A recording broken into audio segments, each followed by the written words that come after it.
Special Report on the brink when a president faces impeachment tonight at 9.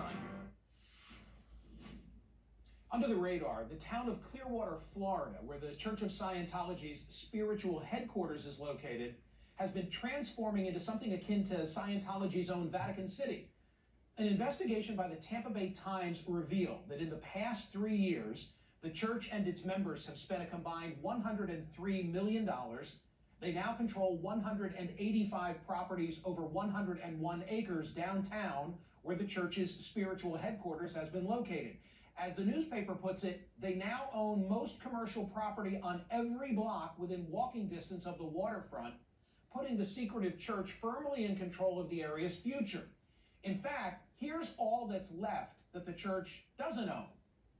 This all happened after the church and city council had a standoff about warring redevelopment projects. Many of the properties weren't on the market, and the paper found that half the sales were for more than double the property's appraised value. In 6 cases, buyers paid quadruple the property's value. All this took place mostly without city leaders realizing it until the newspaper's reporting. So what does it mean for the city and its residents? Joining me now is Mike Rinder. He was raised a Scientologist, served as the international spokesperson for the church for 25 years until he left in 2007. He still lives near Clearwater, Florida. Mr. Rinder, do you think that there's a plan, or do you think this is all about control, that Scientology simply wants control without knowing what they'll eventually do with the properties? Good morning, Michael. I think the question is pretty easy to answer. Scientology announced in a magazine in 2000 that they wanted to make Clearwater the first Scientology city. And there is a lot of writings by the founder of Scientology, L. Ron Hubbard, about the intent of Scientology to basically take over society. He said in a very clear statement in 1960, and I'm going to read it to you, the goal of the department, referring to what's called the Office of Special Affairs, is to bring the government and hostile philosophies or societies into a state of complete compliance with the goals of Scientology. And that is what's going on in Clearwater. Scientology is shrinking around the world. They are trying to build a final bastion of Scientology, and taking and using the funds that they have, tax-free in many cases, to purchase property and create an environment in Clearwater where they have a moat around their activities, where they don't need this property for their delivering services to their parishioners.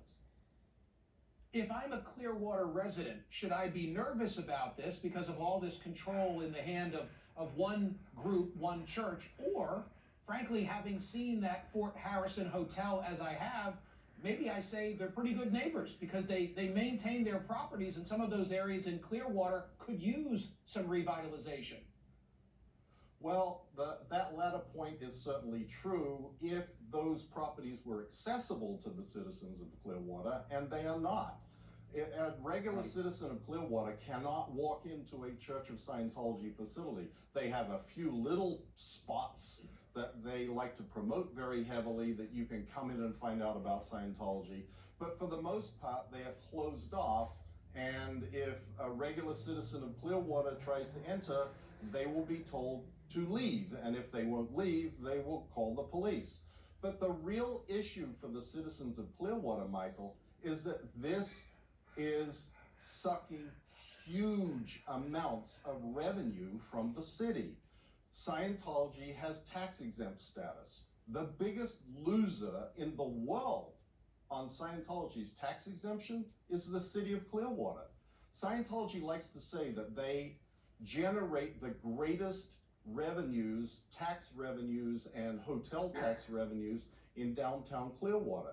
And that's true. They own everything there, so they are the only revenue generator.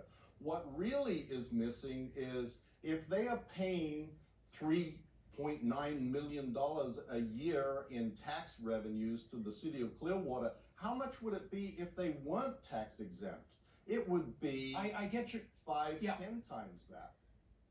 I get your point, and I think it's an important one. Let me just say for clarity, based on my reading of the Tampa Bay Times, those properties that are part of this assemblage and still held by LLCs are still paying taxes because they're not yet titled, if they ever get to that point, by the church. Hey, this is a complicated and important subject. I hope I get to revisit it with you on a different day. So thank you, Mr. Rinder.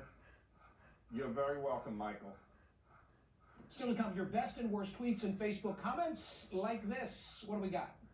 Smerconish, the Church of Scientology has ruined Clearwater. Every legal option must be considered, including stripping this cult of their religious exemption. They are not a religion. Clearwater Scientologists resemble zombies walking around as day walkers. We need to remove them. Well, listen, they've got a right to acquire property through members of their quote-unquote congregation. That's what went on here. You know, presumably wealthy followers of this church bought these properties through LLCs that they found. I don't know how you could say you don't have the right to acquire property like that.